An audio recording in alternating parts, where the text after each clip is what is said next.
तोडकर संजीवनी चषक फुटबॉल स्पर्धेत आज शिवाजी तरुण मंडळ विरुद्ध पीटीएम या संघांमध्ये सामना खेळवण्यात आला.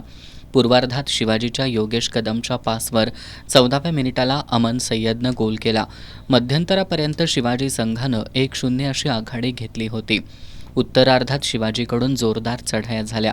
शिवाजीचा खेळाडू इंद्रजित चौगुले हा पीटीएमच्या गोलक्षेत्रात चढाई करताना पीटीएमच्या खेळाडूनं त्याला धोकादायकरित्या रोखल्यानं पंचांनी शिवाजी संघाला पेनल्टी दिली. शिवाजीच्या सुयश हंडेला पेनल्टीची संधी मिळाली, मात्र हंडेनं ही संधी गमावली. 53व्या मिनिटाला शिवाजीच्या निखिल कदमच्या फ्री किक पासवर योगेश कदम यानं गोल मारून संघाला 2-0 अशी आघाडी मिळवून दिली. संपूर्ण वेळेत शिवाजी संघानं 2-0 आघाडी कायम ठेवत हा सामना जिंकला. शिवाजीचा योगेश कदम हा सामनावीर ठरला.